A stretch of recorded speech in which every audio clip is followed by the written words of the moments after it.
Hi everybody and welcome back. This is Triston from UnTitledSEO.Ninja, and today we have a Q&A video.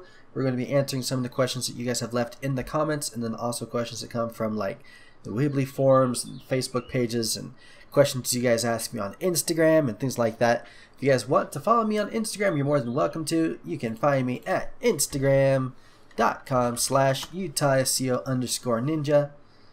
I post silly pictures and I ask silly questions like this. Not exactly a huge following quite yet, but you guys are more than welcome to come and change that. So, the first question that we have today is about permalinks on a Weebly website. Now, for those of you who aren't familiar with the permalink, then basically what we're talking about is what comes after the .com. Okay. Now, this is actually part of the website that you can optimize to help you to rank for certain keywords. For example, I actually have a project that I'm working on right now where the main thing that I'm using to rank these pages is just the URL. Now, this website doesn't have anything else going on. All we've really done to it so far is kind of create some basic pages for it and then create these different URLs. Now we have each URL, or each individual page on the site, is going to target a specific keyword. So for example, over here we have hosting Mexico opiniones, and the URL that we're using for that is hosting-mexico das opiniones.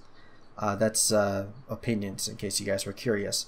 And you can see that's basically all that we're doing with this. And this site is still very, very, very new, fresh. So like this just got indexed a few days ago, but that's basically what we're trying to do. And we're already ranking number 19 for that one, number 38 for this one, 48 for this one, and so on. Still have a lot of work to do, but that's how that works. So the way that we set this up is you will go to your website, you'll go to pages. The only one that you can't do this to is your home page. Home page is always going to be index. Now let's go to contact, for example. And let's say we want to change this to rank for some specific keyword. So what we're going to do is we're going to click here on what says SEO settings, and then we're going to enter the keyword that we want to rank for. So we're going to say, we want to rank for contact. So we're going to add contact right there. And of course we could also do that up over here in the page title and add in our page description, our meta keywords and everything else. And what this does is basically just kind of helps remind Google what this website's about. But that's how we actually do it. So when it says the page permalink or the page URL, then this slash represents the slash that goes right here. So you have weebly.com / and then whatever comes after that, .html, or in this case it's actually .php. But that's how you do that. So like I said, you can use different keywords here. One of the things that I see people ask a lot about is like how you actually space things out. So if you want to contact, it could be like contact us like this, but the most common thing is to do contact-us. You're actually not allowed to have any spaces in your URL, so that's the reason that we had to do it like this. And again, you could go with other options. You can do like an underscore or something like that, but typically the dash is going to be the best option. It's just the simplest, everybody knows to use it, and it seems to be the easiest for Google to understand and translate. So now, one thing I do want to let you guys know regarding this is that you want to be a little careful when you're doing things like this, because you can actually potentially over optimize a website or like a particular page on your site, and that could lead to problems with the SEO later on. Now basically what you want to do is you want to have a certain ratio of the usage of a keyword on a website or on a particular page as compared to the rest of the text.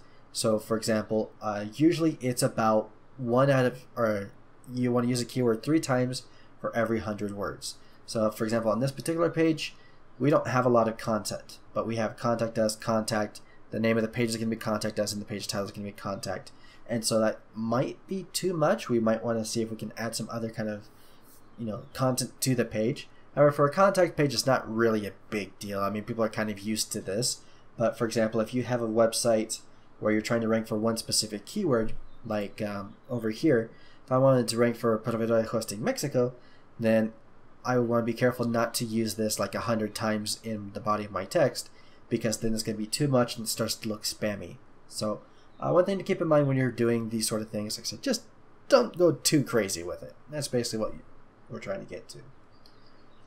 The next question that we received was how AdSense actually pays you for traffic on your site and how that whole little thing works. Now Google actually has a huge library of support documents that just kind of talk about all the different features and things that they can do. And so I'm going to leave a link to this one in the description of this video if you want to check it out. But what this one does is it explains how revenue share works with AdSense. So AdSense is, actually I've got one right over here I can show you.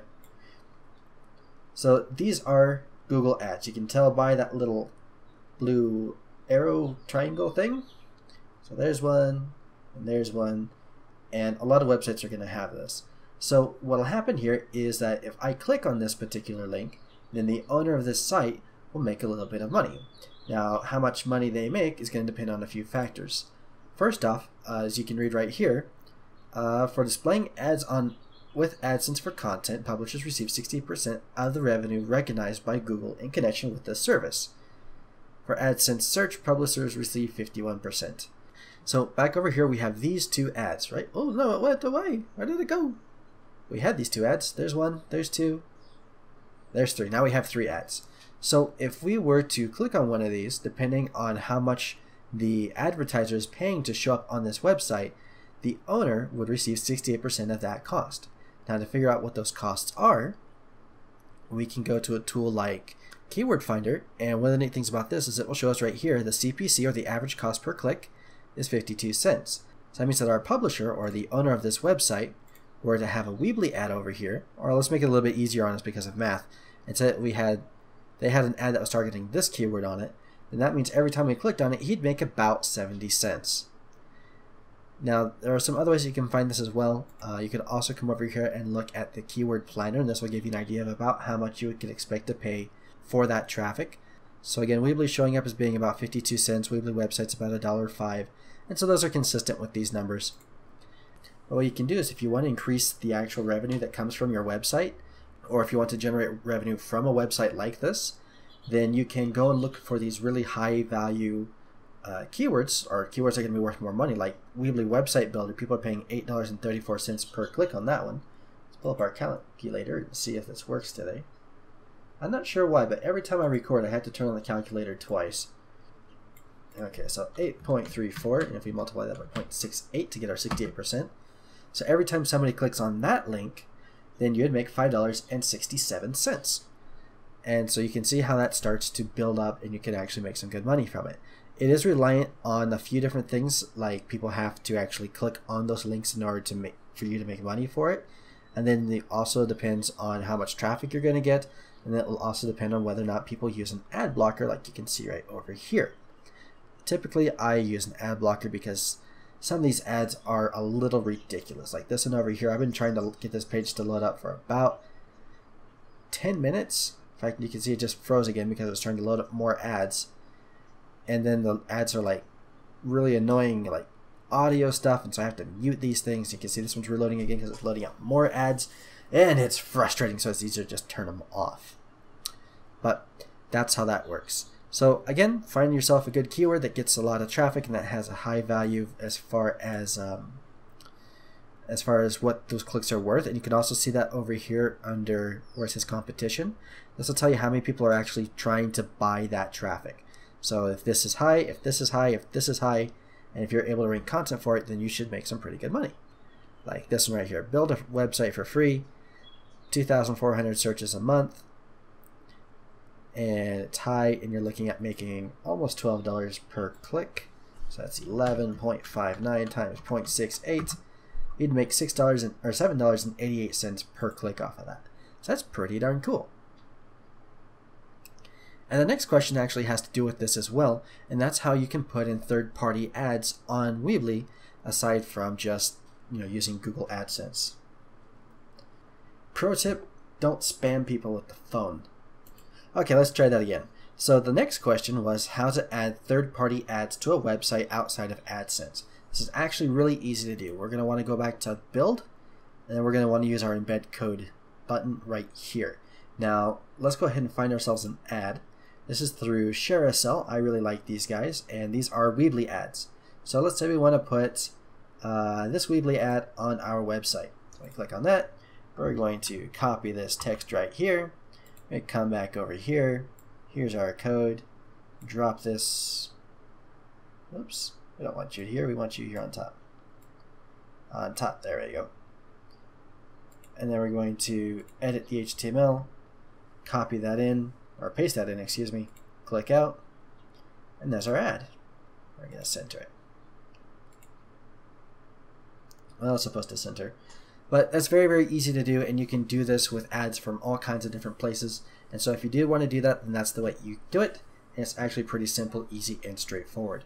Now what's cool about this is my affiliate link, and so if you were to click on this and then go and purchase a Weebly plan, then I would actually get a little bit of a commission from it, which is always very cool.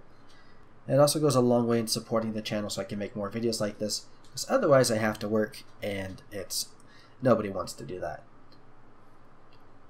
But those are the 3 questions that we had for you guys this week. If you guys do have any Weebly or SEO or monetization related questions, go ahead and leave them in the comment section. That's what the section of comments is for. Of course, you can always email me and stuff like that as well. And then I will try and do my best to answer them right then and there, but then we'll also see if we can turn a video into them, because typically if somebody has a question, that means somebody else is going to have the same question. And it's always nice to just be able to, have a reference already made. So like if somebody asks a question in the future, I can just direct them back to this video. So if you do have a question, let me know, because this is a great place to place them. Anyways, my name is Triston from UTSEO.Ninja, where we help to connect the dots between your business and your customers. Have yourselves an excellent day, and I will be back again on Tuesday with a new video for you. Don't forget to like and subscribe and all the other stuff, and I will see you guys then.